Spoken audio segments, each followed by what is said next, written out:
Hello, how are you guys doing tonight? Well, it is almost 3 o'clock, and I have been sleeping for like the last, let's see, gosh, like 7 hours. I woke up again today and just felt like total crap, even though I went to bed early last night, and got a good night's sleep. Woke up today, and I actually woke up really early because I got a lot of sleep, and my chest is just like, I feel like completely fine. Like, I don't have a fever. I don't feel like, I just don't like overall feel sick. I'm just lethargic, and my cough is like driving me crazy. And I just was like hacking up a lung this morning, and so I called and canceled my training appointment. And he said we would just reschedule it later in the week, because I was like, I still want to come in, and he was like, okay, well, we'll just do it this week. I just didn't think it was the best idea for me to go work out while I was still sick. So anyway, if I still feel this way tomorrow, I'm going to call my doctor and get in, and maybe get on like an antibiotic or something. I don't know if that'll even help. But so I slept in today, and with the dogs, they were so sweet. They just kept on like curling up next to me. It was actually very nice. And I was like, I finally got up, and I was like, just kind of like moseying around, and I was like, I haven't posted videos in 2 days. I haven't really done anything. I was like, I need to get up and like get going, you know, like I need to do something. And I was like, maybe if I go like get a coffee and take a shower and do my hair, and like maybe I'll start feeling better, you know, kind of like fake it till you make it kind of thing. So I got up, and I went and I got a coffee, and while I was there, I was talking to my friend on the phone, and she was like, you should get a medicine ball. And I was like, what is a medicine ball? And she was like, it's this like this tea and honey and stuff that Starbucks has. It's supposed to help your cold. It's supposed to help you feel better if you're sick. And I was like, oh, okay. So I was asking them about it. So I was like, well, once I take a shower and stuff, I'm going to come back through here and I'm going to film that. So got my coffee, and I went home and took a shower, and I like used all of my favorite Lush products, and I was in the shower forever. And then I got out and lotioned and did my hair, and it did help me feel a little bit better. Like, I mean, obviously it didn't take my cough away, but it made me feel like physically like, okay, I'm kind of like alive now. You know what I mean? It made me start feeling a little bit better. I believe a lot in that. And so, did that. And then I just started like filming some videos, and I was like, let's see, you know, what I can do. I was kind of worried that like I wouldn't be able to get through videos without like coughing really bad. The cough kind of comes and goes. It's really interesting. And, so I filmed some videos, and then we had our marriage counseling session tonight. So that was at 6. So I left, and I met Alex for that. And then after that, I went to Meijer and got some hummus and came home, and we watched The Real Housewives of Atlanta. And then I was like, I'm gonna lay down. I said, I don't feel well. And he was like, I think that's probably a good idea. So, I went to sleep. I fell asleep like right away, completely crashed. And he came up, like he went to bed early too. He came upstairs at about, he's rattling. Oh, it's this water bottle. It's a cap on the water bottle. He came upstairs like an hour after I went to bed, and he went to bed early too. And so anyway, I slept forever, and I like woke up, and it was so funny because like Boo was right next to me, and Tucker was like right next to him, and then Pee-Pee was down. And when I woke up, like all three of them were just like staring at me, like sitting up and staring at me, and which was very sweet. But I'm hoping tomorrow I feel better than I did today. I won't use the cough drops on here. A couple people were like, can you please not use the cough drops during the vlog? It's just like when I start talking a lot, like my throat starts hurting a little bit. So, anyway.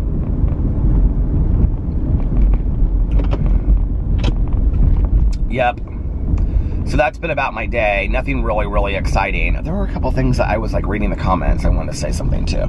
Oh, first of all, thank you guys for all the information about Amazon Prime. I actually figured it out last night and figured out how to like watch shows on there. And I started like looking at, I want to watch The Homecoming and I want to watch Demon House. There was something else on there that I wanted to watch. Oh, Beautiful Boy is on there. I really want to see that because I read that book. Well, I've talked about that book like at length on here. And then there was something else too that I wanted to watch. So I figured out how to do that. I also want to say, one person commented this, and I had completely forgotten about this. So I can't remember who left this comment, but in regards to the movies that I was talking about, like the Before Sunrise and After Sunset movie, somebody said there was a third one in the series called Before Midnight, and then they said something like in the comment, they said like that be like warning, like it's very realistic. I had totally forgotten about that movie.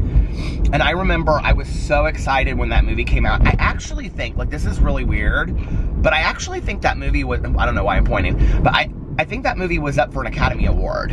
I'm almost, like, weirdly positive that it was. I actually am going to pull in here in a second. I'm going to look it up. But, so, without ruining the other ones, it's kind of hard to talk about that movie, but it's, like, so many years later, and they're on, like, this trip, and they're, like, my age, like, I think it came out, like, I would say, God, well, it would have been when I was with my ex, or in between my ex and Alex, so, I don't know, I would have been, like, in my late 30s, but I feel like it came out when I was, like, in my 40s, so anyway, but they go to this, like, they go to some island, or they're there, and he's, like, trying to write another book, and Ethan Hawke plays an author in the movies, but it is very depressing, and very real, about relationships and marriage, and things like that. But that was so weird. I had completely forgotten that that movie was out there, that movie existed. You guys, I have drank so much water in the last 24 hours, I can't even tell you. So you'll have to go check out my review of the medicine ball from Starbucks. And actually, well, you know, of course, please still go watch the review. But I have to say that it was pretty good. I didn't like it initially because it was like this, it was very peachy. But after that, I really liked it. Okay,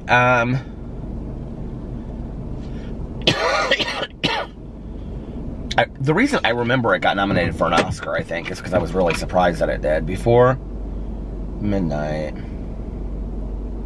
Oscar. Let's see.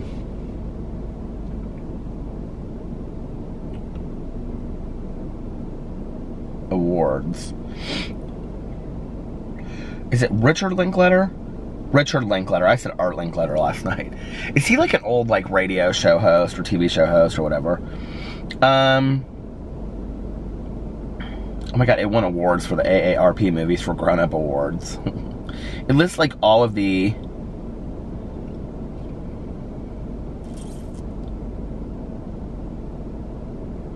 God, it won a bunch of it won a bunch of awards. I didn't even know these. I didn't even know that these awards existed. Indiana Film Journalists Association. It won for Best Adapted Screenplay.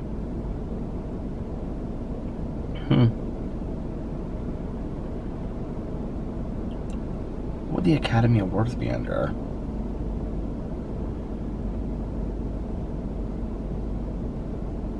The Academy Awards.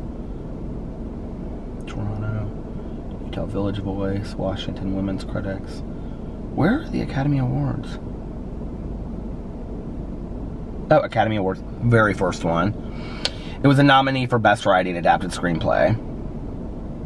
Richard Linklater, Julie Delpy, and Ethan Hawke. God, it's such a good movie, but very depressing. American Romantic Drama Film, the third in trilogy featuring 2 characters following before sunrise and before sunset. Oh, I thought it was after sunset. Directed by Richard Linklater and stars Ethan Hawke and Julie Delpy. Co-written by Linklater, Hawke, and Delpy. The film picks up the story 9 years after the events of Before Sunrise. They spend a summer together, vacation together in Greece. It is really a depressing movie. I do remember that.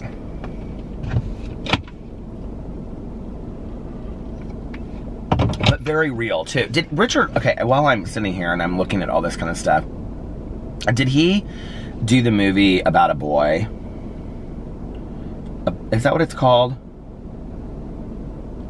What's that movie? Arquette. I can't... Was her name... What was her name? Arquette.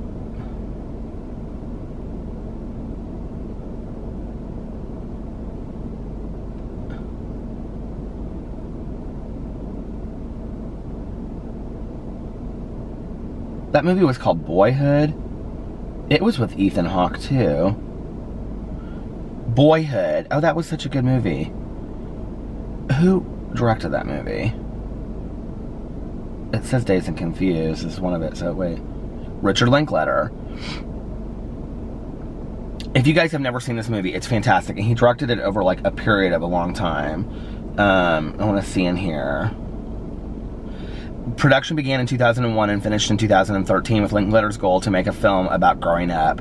The project began without a completed script, with only basic plot points and the ending written initially. Linklater developed the script throughout production, writing the next year's portion of the film after rewatching the previous year's footage. He incorporated changes he saw in each actor into the script, while also allowing all major actors to participate in the writing process by incorporating their life experiences into their own actor stories. Isn't that awesome? It was such a great movie. And Patricia Arquette, and I think she won, an Oscar for that. Oh, it was such a good movie. I remember we watched it, and Alex thought it was completely boring. He was like, this movie is so boring, and I was like, I think this movie is so good. There's a really good song in there, too, that's at the very end.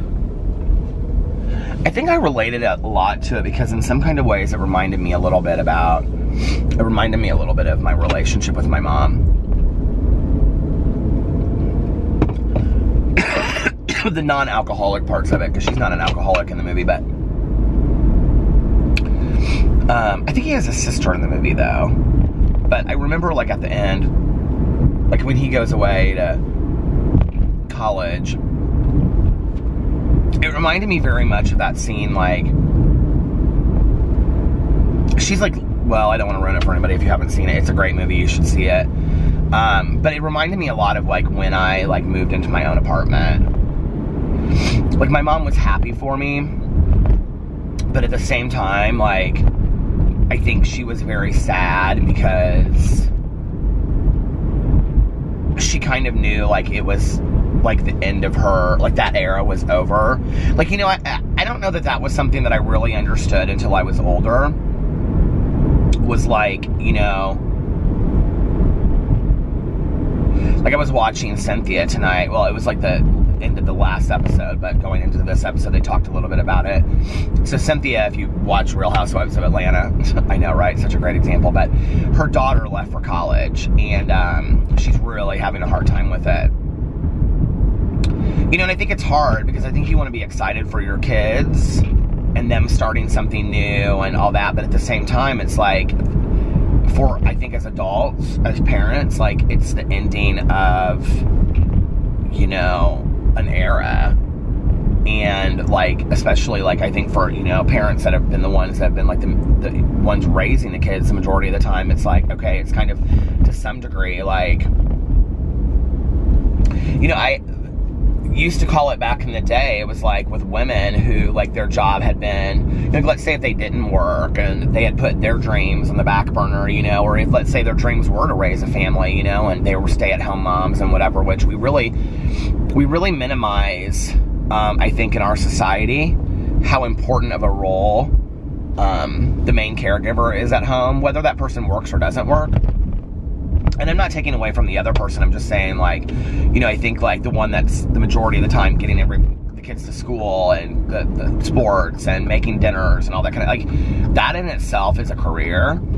And then, but it's also a career that kind of like comes and goes. Like, and what I mean by that is like, there's no like retirement from it. It's just like one second you're doing it and the next second you're not. And I remember talking to this woman way before, like back in the day, and she's talking about how she had this calendar in her kitchen, and she had on there like written like when school started, like it had like the school starting date on there, but like her kids were in college, and she was like, that was like her son's like first year of college, and she's like, school will never start for me again, like in high school, you know, like that part of my life is over. And it just kind of like, it came, there was graduation, you know, like then they like worked that summer, and then they went away, and like there was really no acknowledgement of like my role, like just ending one day, you know, like retirement from my being basically a mother, you know, like, not to say that she wasn't going to continue to be a mother, or that people don't continue to be parents, you know, whether it's and I think this role can be grandparents, aunts, uncles, you know,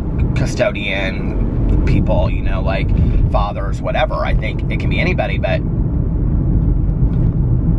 I don't think there's like a lot of acknowledgement for the passing of that time, you know?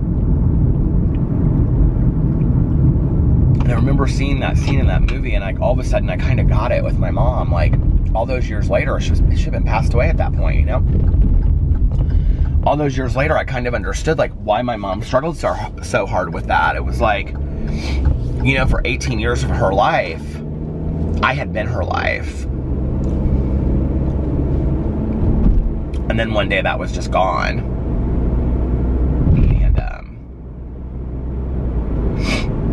I think she didn't know what to do with that. You know, I think she didn't know who she was.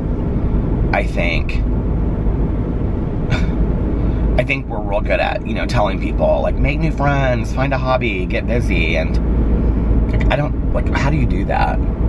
Like, I don't think we really know how to do that. You know what I mean?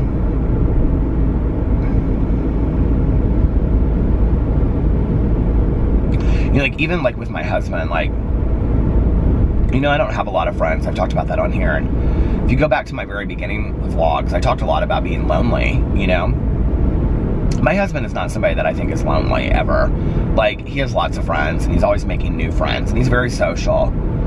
But I would say that I think the depth of his friendships isn't as deep as mine are, if that makes sense. Like, I have a few friendships that are very deep, and he has a few friendships that are very deep, but then he has a lot of people that he's friends with that I would say, like, they aren't super deep friendships, which maybe it would be nice if I had a little bit of that.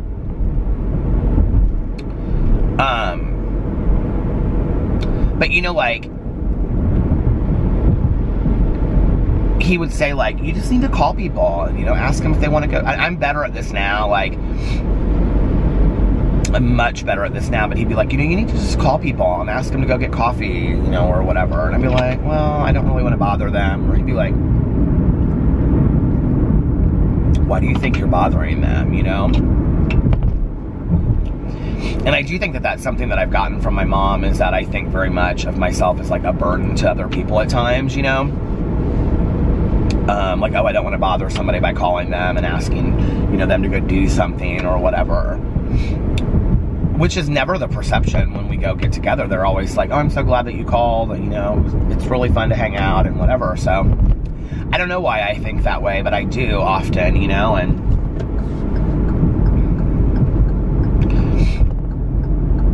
I think a lot of times, you know, that people that are lonely, it's because they don't know how to reach out. You know, like, nobody taught us. Like, I don't know. The other thing is, too, you know, like,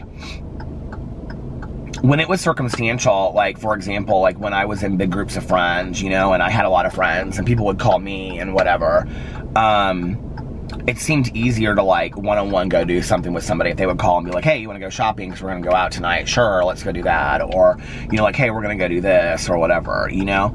But having grown up, I don't even know how I got on all this, but having grown up and being, like, constantly bullied and talked about behind my back, you know, and just people saying things about me that there was absolutely no truth to whatsoever, you know, and it was just so hurtful and so painful. And I think that what happened over time was that my trust of people just completely went away. And I would love to say that, like, I got over it as an adult, and I do believe that I have to some degree, and I've worked through that, and I don't throw my guard up as easily, you know. And I've said on here before, like, one of my, I think my faults is that I'm very trusting of people. But at the same time, like, I'm trusting of people, like, when I meet them and we start hanging out and becoming friends. But that getting to that point is really hard for me. Like, really, really hard. Because I don't know what you're thinking about me. I don't know what you've talked to other people about me. I don't know what you, in your heart of hearts, what do you really think? Like, that's all really hard for me. And,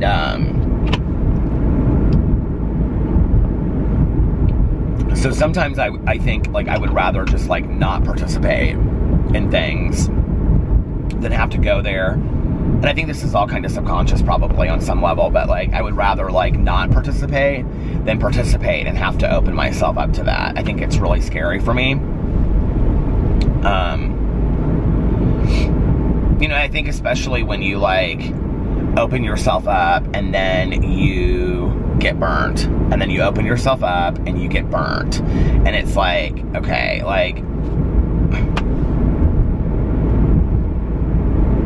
but, you know, at 46 years old, I choose to look at all the times that I've opened myself up and not gotten burnt. And there's been a lot of them, you know. I have a lot of really, really great friends that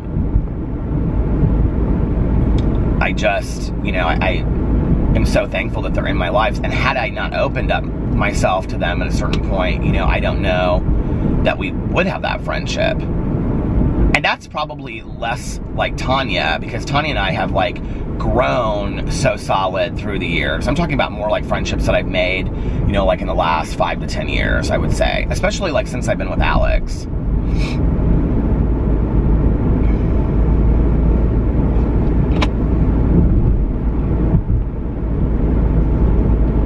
I also think that, like, friendships that we've made as couples, as a couple, like Melissa and Jason, for example, like, I think, you know, like, that's been really good for me. And to also realize that, like, I'm friends with each of them individually, but, like, then as a couple, we're friends with them too. I think couples should have friends that are couples. I think it's nice. I think it's helpful. Especially, like, when you're going through stuff as a couple and you realize that your friends that are couples are going through very similar things. I think that was one of the problems with Alex and I when we first got together, especially with our age difference, you know, was that most of my friends were people like Tanya that had been married for, you know, 25 plus years, or had just recently gone through a divorce, and so, like, you know, their views on marriage and relationships was very jaded or negative.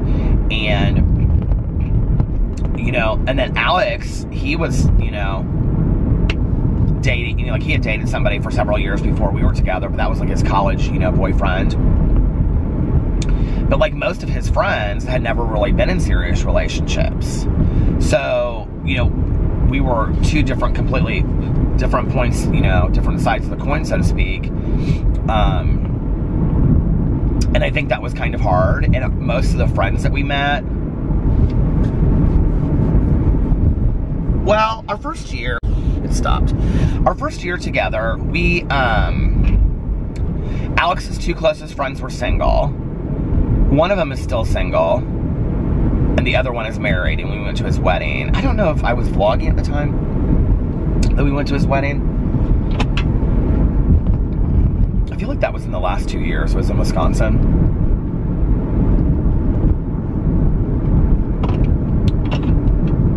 Was it Minneapolis or was it Wisconsin? I don't remember. I think it was Wisconsin. And then those were his two closest friends that we hung out and did the most with. And then we made a lot of friends that first year, and we were kind of like, had this group, and two of them were girls.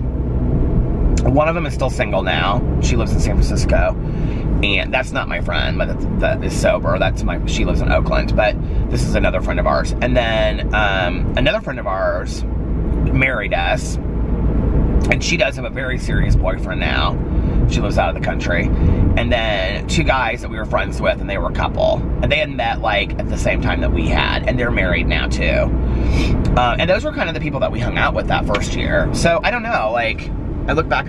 But, you know, like, we would go out a lot, like, and I would say we met, like, a lot of people that first year, especially because of our website and stuff like that. And we had a lot of friends of ours that were closer to my age, I would say, that were, like, going through divorces or, you know, recently divorced, mostly women that were going through divorces or were divorced, and, you know,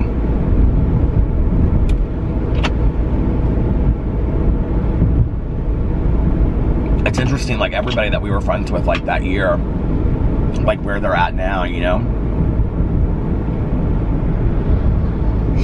10 years is a long time to be with somebody, like, I don't know if I shared this story on here, but this guy that lived in our neighborhood, he was really good friends with my uncle.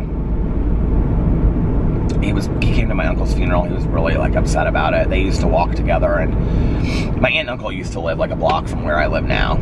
So this guy lived in our neighborhood, and he would walk with his dog every day. And his little dog Gizmo. And his wife had been really, really sick for like 5 years. Like, couldn't leave the house sick. And he was just, like, devoted to her. And this was before my uncle passed away. This was like a year, probably a year and a half ago. He recently moved. I think he moved to Florida. He moved from our condo neighborhood. But anyway,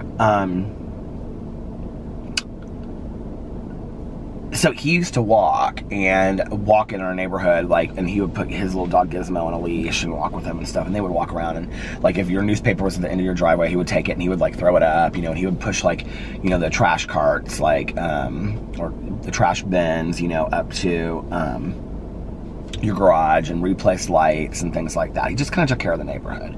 So you would always see him. He was always around, and a really nice guy. So anyway, one day I was out there and he was walking, and I noticed that Gizmo wasn't on a leash. And I said to him, I said, "Are you doing okay?" Like, and I knew him really well, because, like, he knew my aunt and my uncle, and, you know, he would say to me, like, "You need to go check on your aunt, you know, I'm real worried about her." And I would say, "I will." And, you know, I talked to her today on the phone. And it's interesting, like, how many people in my neighborhood knew my aunt and uncle. This, like, completely passed me by. It's interesting how many people in my neighborhood knew my aunt and uncle just from, like, living there. And there's another woman that was, like, really good friends with my mom and my aunt. Actually, I haven't seen her in a while. I think she goes to Florida. A lot of these people in this neighborhood, like, have gorgeous homes in Florida, and they go to Florida through the winter. But anyway, I said to him, I said, I said, "Are you doing okay?" And he goes, "No, I'm really not." Which I really love that honesty in people, you know?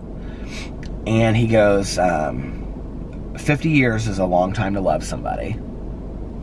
I mean, I just, like, lost it when he said that. And we sat there for a second, and he kept on talking, and I said something about Gizmo not being on a leash. And he said, "No," he said, "when my wife, she had cancer," and he said, "when my wife finally died from cancer," and he said, "and I knew she was free," I said, "Okay, Gizmo, you're not going to ever walk on a leash again, because I want you to be free too." And that little dog, he had a little flashlight thing on him, and he would walk around, because they would walk, you know, really early in the morning and stuff. And you just see that little dog, like, he was always, like, 20 feet ahead of him. And Gizmo got sick and passed away, like, a year later too, you know?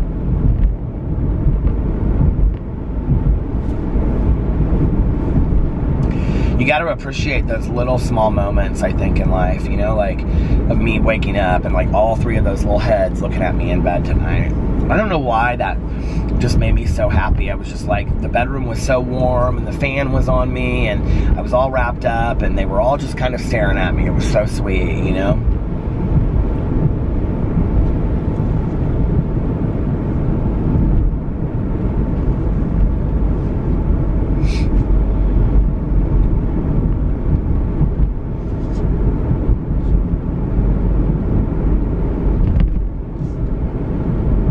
It was really warm today. It's 53 degrees right now. It was so nice all day today. I just couldn't get real excited to be outside a whole lot.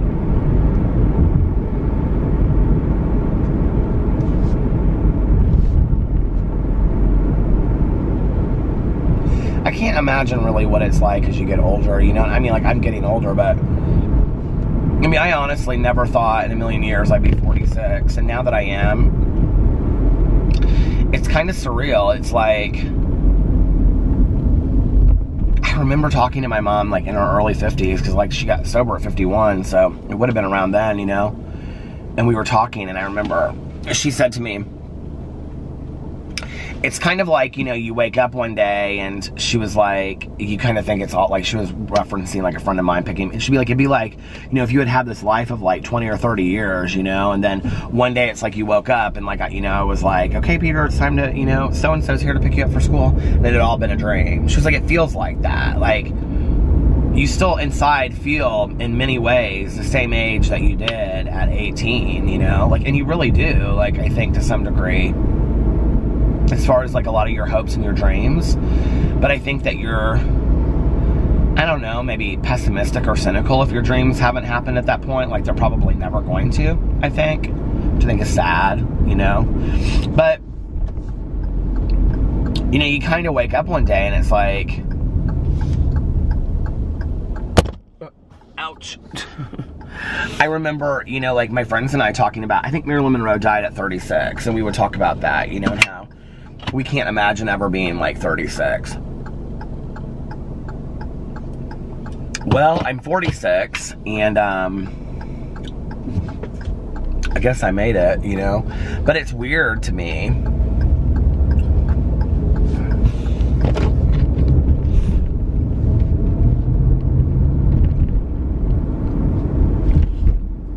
You know, I think about the fact that, like,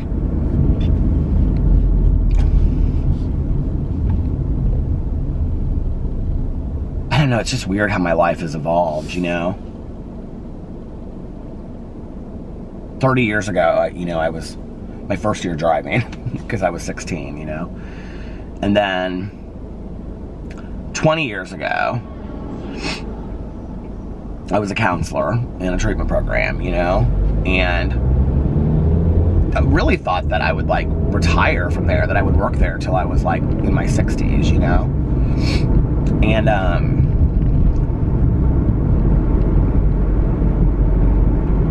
I don't know, it's weird, too, like, when I look back on, like, my high school years, and, like, if you had told me, like, well, you'll end up getting, like, you know, you'll end up, I would, first of all, I never would have in a million years believed that I would have become a counselor, or that I would have got a master's degree, or, you know, I mean, I never would have thought any of that stuff was going to really happen.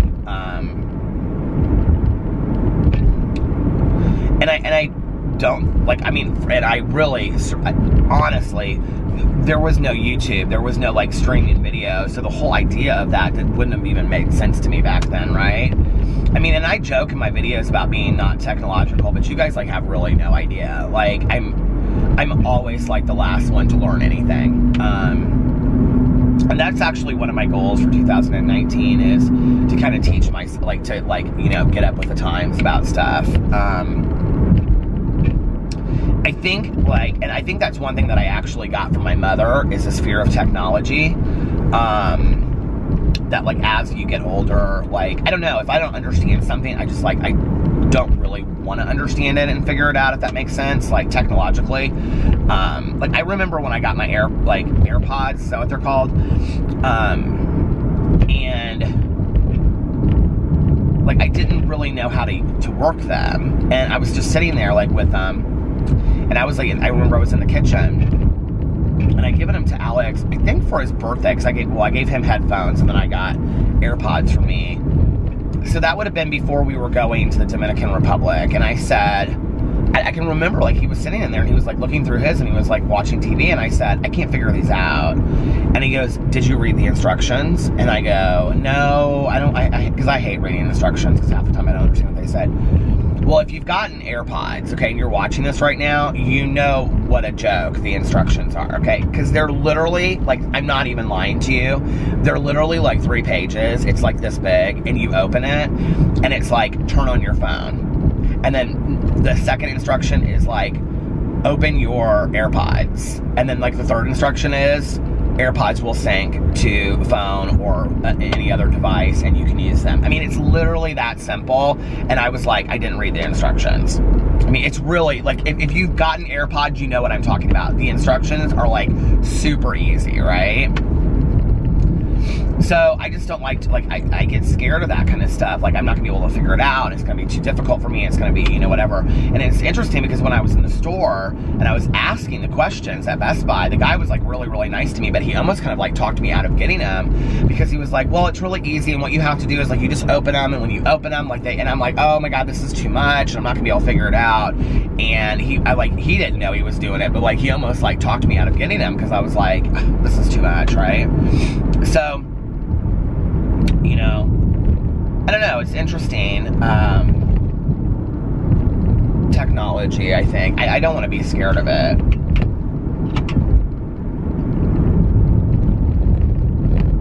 I would never have guessed 20, 30 years ago that I would be married.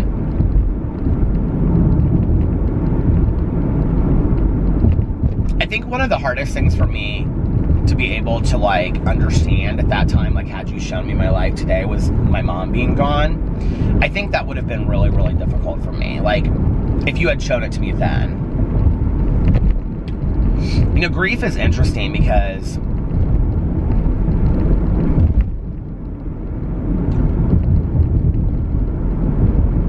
you know, I know so many people that really try hard to keep the people that have passed alive in their life, like, with pictures all over the place, and however they choose to honor that person, I think is fantastic, but like, you know, like, they really try to like keep them alive constantly around them, you know. And what's interesting is, like, I talk about my mom in videos, and I talk about her on here, but other than that, like, I mean, maybe if I'm at a meeting or something, or if I'm driving with Tanya, like, some funny story will come up with my mom.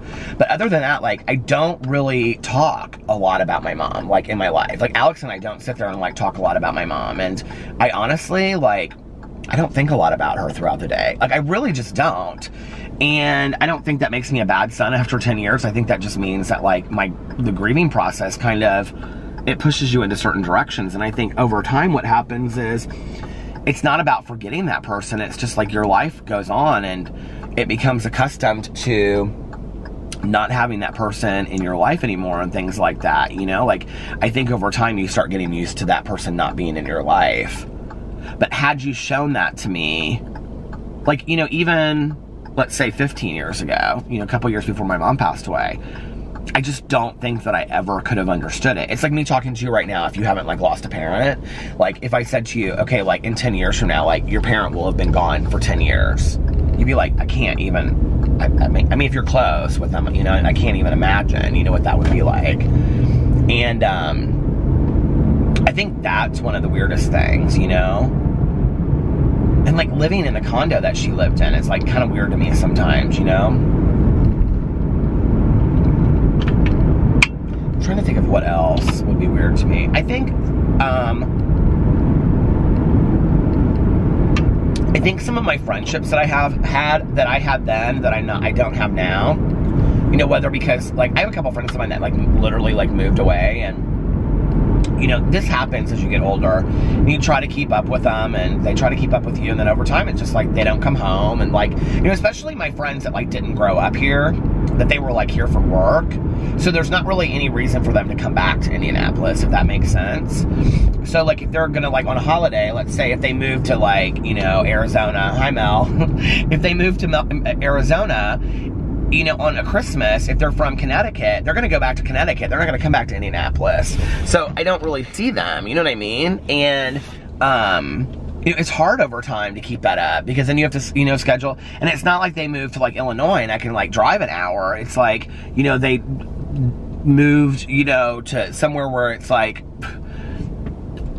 you have to stop. It's a non-direct flight kind of thing. And so it's kind of sad to me. Those are people that I saw like every day of my life, you know, 15, 20 years ago, that are not in my life today. And things just change, you know, things change. What else is different to me?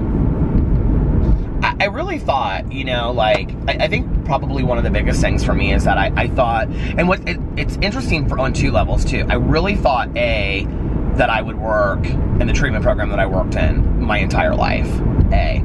B, I thought all of us would. I thought the entire team that I worked with would, and nobody does. Like, the only person that's still there is my supervisor. Other than that, like, it's none of us work there anymore. We've all gone and done, and like, really, like, only two people are still in, yeah, two people are still in the field. Other than that, there's like nobody that's even in the field anymore, you know? And so it's crazy when I look back on that, and I think like how in it to win it we were, you know? And, you know, I think, I don't know, it's just interesting to me.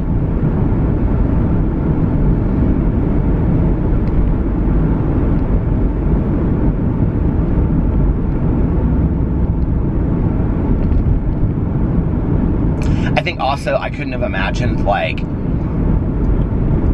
and like my coworkers, like, not talking to them on a regular basis. Like, there's really like only one of them that I talk to occasionally. You know what I mean? Like, we were so close. I can remember helping them, you know, like, set up, you know, Match.com accounts with people that they're, like, married to now and, like, living in other states, you know? And I think, like, I can remember us, like, sitting around on, like, lunch breaks doing that, or, you know, I don't know, like, we all kind of grew up together, I think. And, so, yeah. So, but anyway, the other thing I think is, like, my aunt and uncle being gone. Now, my uncle, because he was a long-term heart patient, I knew that was going to happen. I could just feel it as I was braking. My uncle being a long-term heart patient, it was kind of something that we had always talked about. Like, especially Caroline and I, like, you know, she would say things. This camera, come on. I don't want it to cut off my head. She would say things like, you know, about her dad, like, I hope dad, you know, makes it to, you know, this, or I hope dad makes it to that. And, I mean, I think being very aware of the severity of his illness was something that we always talked about. You know what I mean? I mean, he was in the hospital all the time. Like, probably the last, how did I have this camera so that you could see, like, all of me? Because now okay, that's better. The last, I would say, 10 years, he was probably, I'm trying to think back on when my mom passed away. Last 5 or 10 years. Since Alex has been around always, and so Alex has been around. My mom will have passed away, it will have been 11 years in May. So, I would say like the last 5 or 10 years, he would be in the hospital at least once a month for a couple days. Like, not just go in, but like 2 or 3 days. Because my dad would always go check on him too, and we went a couple different times. And so I don't know that I'm so surprised that my uncle isn't here, but I think still, like, the realization of what that means, I don't know, is hard. But I think, like, my aunt being gone, I don't think I had any clue about, like, what that would be like. And you know, and it's not just that. It's my aunt, my uncle, and my mom. All 3 of them being gone. Like, I think, had you shown me that 10 years ago, or 15 years ago when my mom was still alive, I could never have conceptualized that. Never, never, never, never, never. That it would just be like, you know, Caroline and I and our families having Thanksgiving together or Christmas. No, I don't think that I could have ever understood. Like, and I don't know, it's like weird. It's like, you know that that's going to happen at some point, right? And I think like that appreciation for like, you never know what loss you're going to have in your life, like whether it's a best friend or whether it's like a child or whether it's a parent or a grandparent that you're close to or whatever.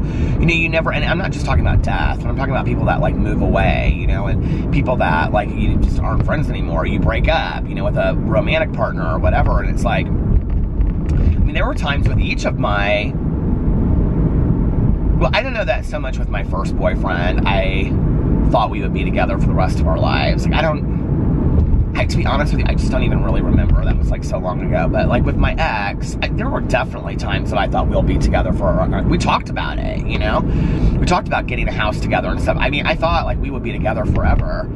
So I think like at that time, had you shown me this, until we started having problems, I think that I wouldn't have really, I don't know, seen him out of my life. But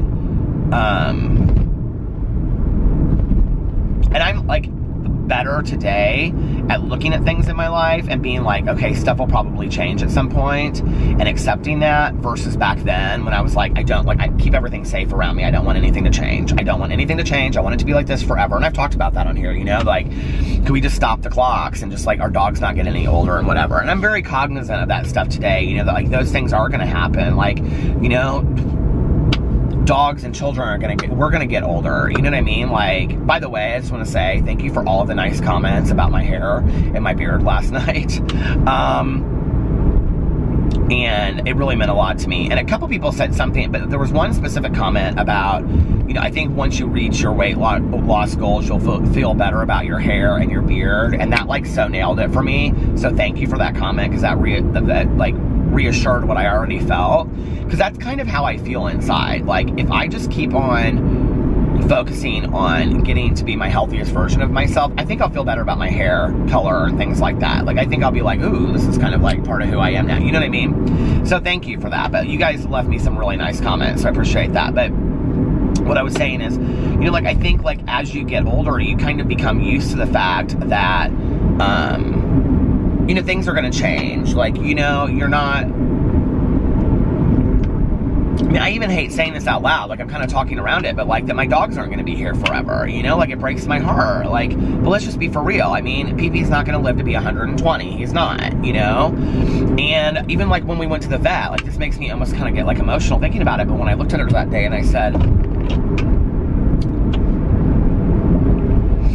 you know, like, what's realistic? And she said, I'd like to see him make it to 13 and a half. Well, I mean, PP's going to be 13 in April, you know? Oh, it's going to stop. Hold on. Okay. I mean, PP's going to be 13 in April, you know? So, what is 13 and a half? October, November? So, is this my last year with him? You know?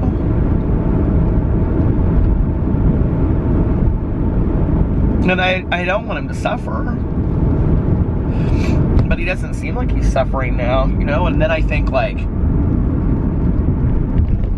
how will Boo and Tucker be affected by that? And, you know, then Alex tells me, like, he'll get, like, Alex will start crying, and then he'll be, like, shut off, like, and he'll be like, you're just, don't think this too deep about it. You're just getting yourself upset about stuff that's not even happening right now. And then I'm like, well, why am I not being grateful for the moment? You know, like, why am I taking it to that level of, I should be grateful that I have time with PP right now. You know, my God, he was diagnosed with heart disease so long ago, and,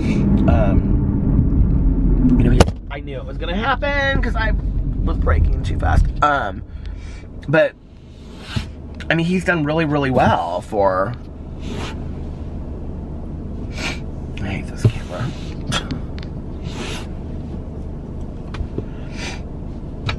I hate this camera. I love this car, but I'm over the whole car situation. I called and I talked to the car guy today, and he was like, well, the car contact guy that I'm supposed to talk to. And he was like, well, the so-and-so people that were in here to work on your brakes, he was out today and blah, blah, blah. So we're going to try to get on that tomorrow, but there's another car ahead of you. And I'm like, can you give me some kind of idea of how long I'm going to be out of a car? I said, I've been driving this rental now for like over a week and a half, and I cannot afford to drive this rental car forever. And so then I had to call and talk to my friend that's giving me the deal on this car. And she was like, don't even worry about it. She was like, we'll figure out something. I'm like, okay, that would be great. Thanks, because So anyway, I don't even want that stupid car anymore. Oh, and guess what? Well, my husband's looking at new cars because he's leasing a new car. I'll save that. Because he's getting ready. My husband did I talk about that on here?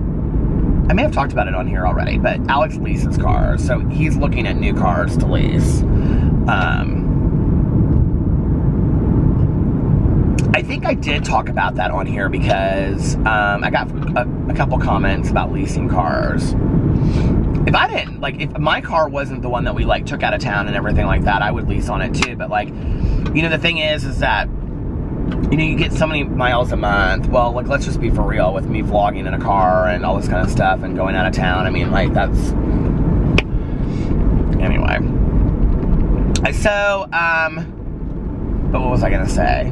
I was talking about the dogs, and, you know, it's just like, I think you, like, kind of at some point you have a reality check that, like, life as you know it isn't going to be the same way that it is forever. I mean, there's going to be a day that, you know, hopefully Alex and I are, you know, still together, living in our condo or living in Florida or somewhere, and Boo, Tucker, and Pee-Pee, none of them are alive, you know, and that...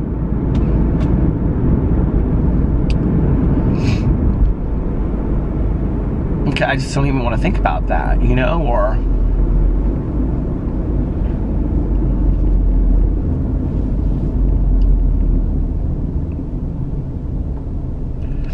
You know, it's like my cousin's son is graduating from high school this year, and, you know, and it's just like, everything just, I don't know, like, I think that's the thing, like, when we talk about getting older,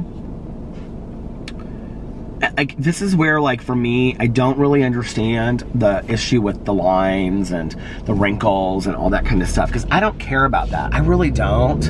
I'm just like, can we please slow down time a little bit? Like, it really just seems to go way too fast.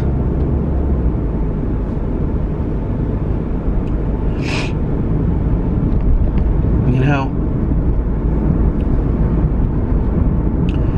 Like, I was making my booktube video today, and it was a review of this book, Sadie, that I had read. I'm almost halfway through my next audiobook already. I can't believe I'm, like, listening to so many books and reading.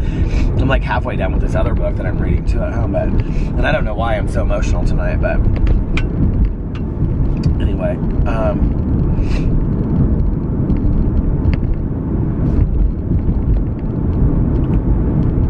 I was making my booktube video today, and I said in there, like, you know, this is my, like, first book of 2019 that I'm reviewing, and I went back, and, like, when I was, like, editing it, which means I was, like, clipping off the beginning and the end of it. Okay, the camera slid.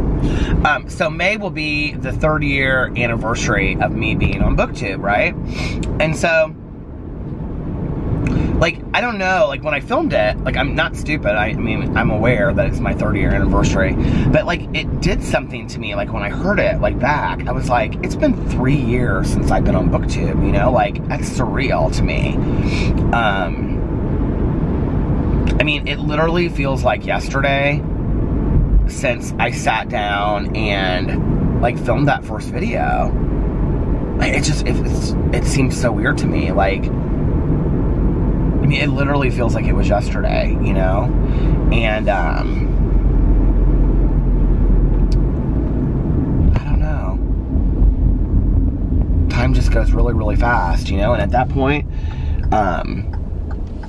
you know, I wasn't posting all the videos that I'm posting now, and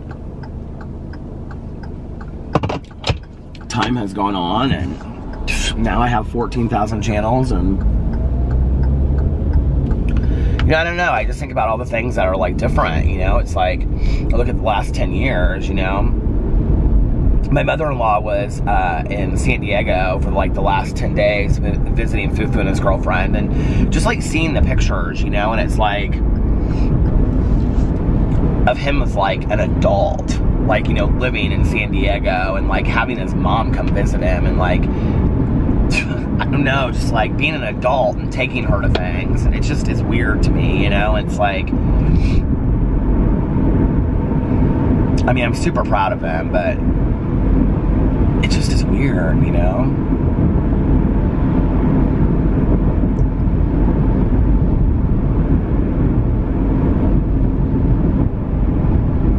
And I don't know really why it makes me sad. I don't like to think about it too much because it's like, because the reality is, like, on a day-to-day basis, like, life does not move that fast. You know what I mean? Like, life does go by fast. And I do say, like, I wish we could stop it and things like that. But, like, life doesn't move, like, from a day-to-day basis. But I think what happens is, you know, like,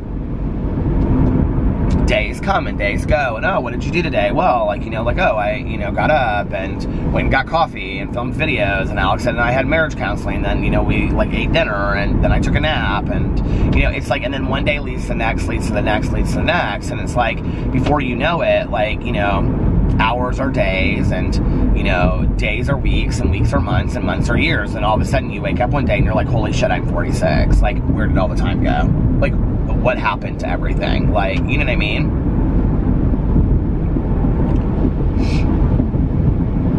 And then all of a sudden you're looking back and it's like you're coming up on your 30-year high school reunion and you're like, holy shit.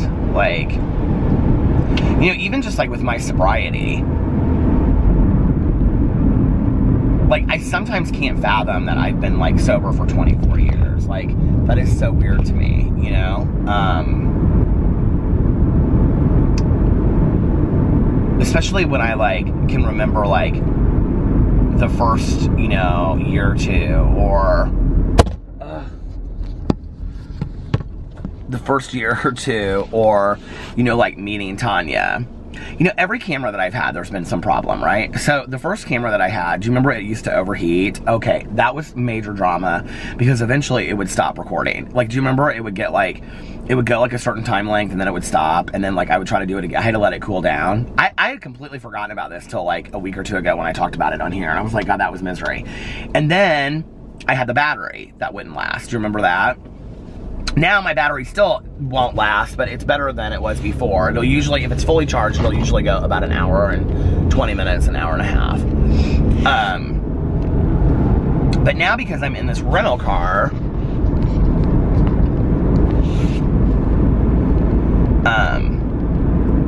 which I just threw away that Kiehl's lip balm tonight. I don't have like 5 chapsticks like I have in my other car, and I don't have any of my hand sanitizer, which is driving me crazy. I don't have anything in here other than these stupid cough drops that I don't want to eat anymore because they don't really even help anyway. But you know, I don't know, I just think it's weird, you know, like getting older is just like this weird thing. And I think when you're a kid, like, you want to get older. I could get real weird about this conversation. Do you want me to take this to, like, a strange place? Okay. So, I'm a believer in life cycles, right? And, like, when you've come here over and over and over again, you know what I mean? Like, I believe that. I believe that we come back here to learn lessons over and over again. And that, like, lessons that we didn't learn in our last life cycle, you don't have to believe this. This is just part of my belief concept, okay? It's kind of like reincarnation, but not necessarily. Like, I believe that we, you know, we make plans for the lessons we want to learn while we're here and things like that. And we're either open or resistant to that while we're here. And we're not necessarily cognizant of what we plan to learn while we're here, if that makes sense. So, you know, but I believe that, like, when we talk about old souls, I think that doesn't necessarily mean somebody's extremely wise.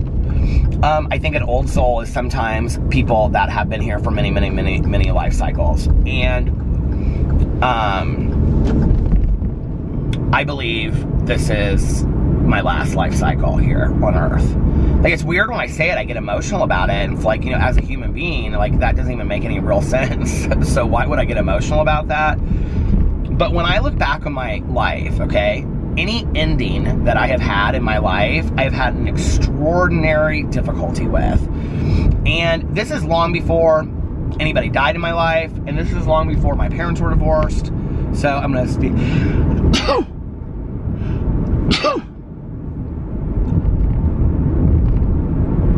Oh, I thought I was gonna have another one. Sneezes coming threes, right? But this is before I had any kind of, like, endings or loss in my life. Thank you, by the way.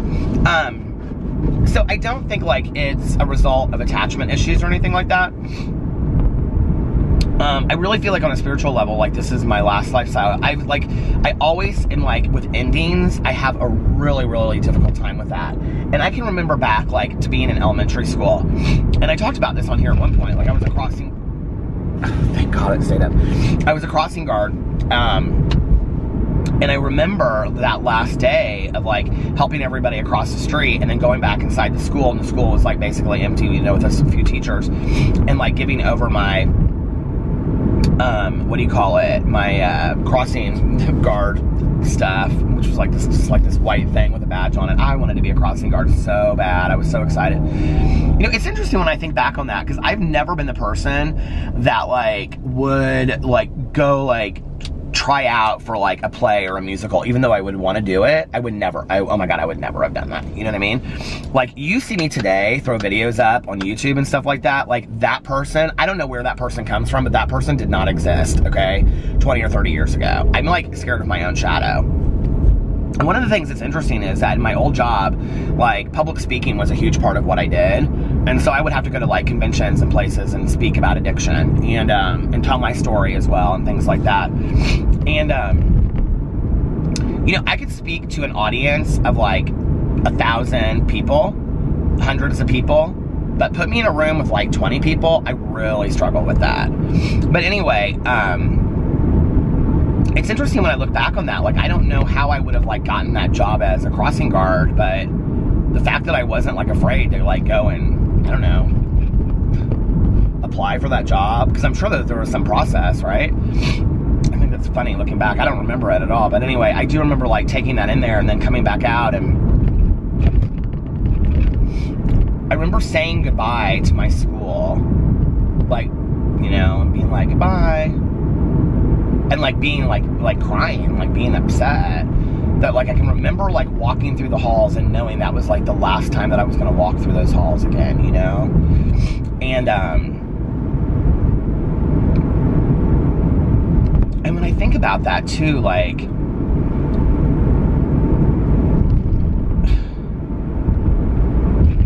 how ugly that place was to me, you know, for parts of my life. When I think about that, yeah, I remember referring to it at one point, like I did some interview about bullying, and I remember referring to my elementary school as a battleground, you know? But it's interesting then when I look back on that I also had like fond memories of it, and I think about the library and certain teachers that I had, and, you know, I don't know. But I remember, like walking out of there and just being like so sad, and then like running home and just like sobbing as I was running home, you know. And I remember just like always saying goodbye to hotel rooms, like after like a week of being somewhere, and having like a really hard time like leaving, you know. And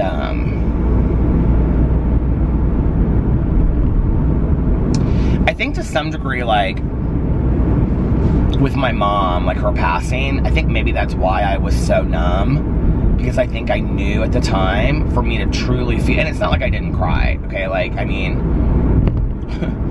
I gave a eulogy at my own mother's funeral, like, I could barely speak, I mean, I was sobbing so much, but I wasn't gonna have my mother's funeral and not give a eulogy. I mean, I wasn't, you know?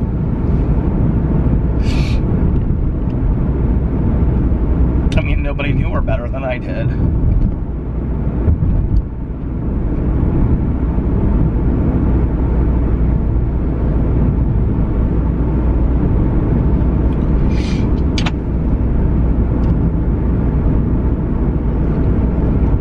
Oh man, life, right?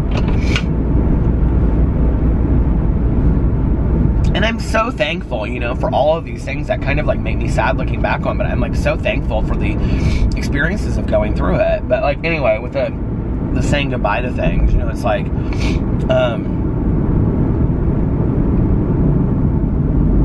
I'm like trying to gracefully break now, because anytime I break really hard, like it, you have no idea how slow I just, okay, I made it. But, you know, like, there was, like, this saying goodbye to school. There was, like, saying goodbye to, you know, it was always like that. It was like that hockey team, you know, that I played with, that I could care less about. And then, you know, like, saying to my mom, like, after the banquet, you know, like, I'm never gonna see my North Stars again. Like, I told that story on here, you know? But it was like everything like that. Everything in my life has been like, I have a real issue, like, saying goodbye to it, you know? It can be anything. It can be a trip. It can be, you know, a friend visiting. It can be just anything anymore. And like, or anything, you know, in the past, I like really like emotionally had a hard time with it. And it's like, I've always kind of had like innate feelings about things too, like intuition. When Susie, my mom's best friend, came to visit, so Susie and my mom were like, you know, they were Pi Phis at IU and huge IU fans, right? So for homecoming, which would have been, my mom passed away in 08, so it would have been in 07, Susie came to visit and stayed with my mom, and they went down to Bloomington, and they went and saw the old Pi Phi house, and like walked around. I think they went to the game and everything. So anyway, I remember Susie came up, and or like when they came back, like my mom called me and she said, like, Susie's gonna be here, you know, till, you know, she's gonna be here 2 more days, you should come over. And I can remember, like, I went over there and we sat around and like drank coffee and talked and you know, smoked cigarettes and told stories, and it was so much fun, right? And like, I left and I just like had this total sadness, and I was like, I know, like, I had, it's like in my heart of hearts, like, I went home and I remember telling my ex, I was like, I'm never gonna see them in that capacity again. And he was like, what are you talking about? Like, and I just knew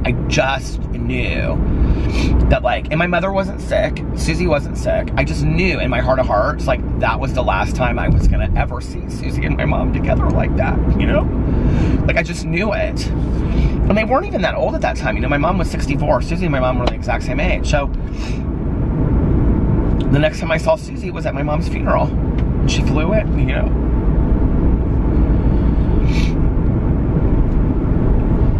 And then, like, the same thing with, like, when Susie came to visit, you know, and we went out to dinner with my aunt, and, like, I remember Susie and I sitting in my aunt's basement, just laughing our asses off, telling stories, you know, talking till like 3 o'clock in the morning. My God, I think we had about 5 cups of coffee in a row, and just telling, you know, all these funny stories. And I just had this weird feeling. I was like, this is going to be the last time I ever see Susie with my aunt again, you know. And then my aunt passed away, and I just had real weird feelings about endings like that in my life, you know. Like, I can kind of see them when they're coming, and I don't know.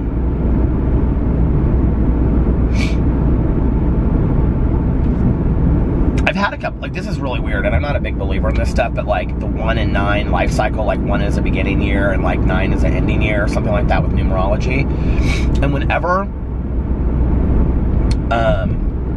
like people do my numbers, like when I've gone to psychics or whatever, they always get very confused. Like, they see both for me or something. Like, I don't know, but like, this has happened to me on several occasions, that they see me as like a beginning year and an ending year. Like, it goes back and forth. It's real weird.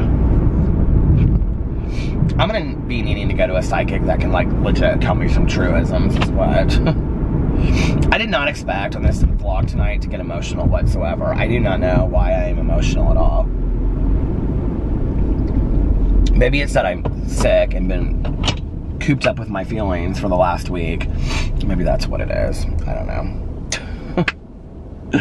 But I've had it with the emotions tonight. So, I mean, I think it's good to remember things, you know, and get sad and get emotional about them. And, you know, I had this friend of mine back in the day, and she used to say, if you can't cry about it, it means it didn't mean anything to you to begin with. And I really believe that, you know. But I don't want to be a crying mess my whole life anymore. You know, I'd like to feel things and be able to move on from them. I feel like my emotions are appropriate today to my life, you know. I think there were times in my life that I completely lacked any emotion whatsoever, and then there were other times that I just was over-emotional about things. And I don't know that I think, well, I mean, I think feel whatever you're feeling at the moment. That's what I really believe. But for me, I would like to feel appropriate emotions and not ever feel like I need to hold back for somebody else. If somebody else can't handle my emotions, that's their shit, not mine, and I don't really need to deal with that. Like, it's my life, and I'm gonna, you know, deal with it on my terms, my emotions. So it's always interesting to me when, like, you know, like, it's interesting, like, in meetings before, God, I wish I had some chapstick in here right now. I'm dying for some chapstick on my lips. But it's interesting. I just hit my finger so hard on this thing over here, and I'm like, is it bleeding? It's not bleeding. But in meetings, when I've gotten really emotional, it's interesting because, like, people are so, like, you don't see people get super emotional. You would think, like, in meetings, you would see people get emotional, like, all the time. It does happen, right? But, I mean, like, y'all know me if you watch my vlogs. Like, I can get super emotional, okay, in a meeting. And I mean, I'm laughing sometimes, you know, crying the next and whatever. People are completely unfazed about it whatsoever in meetings. They are, like, just like, you know, so glad that you feel better after you got it out and whatever.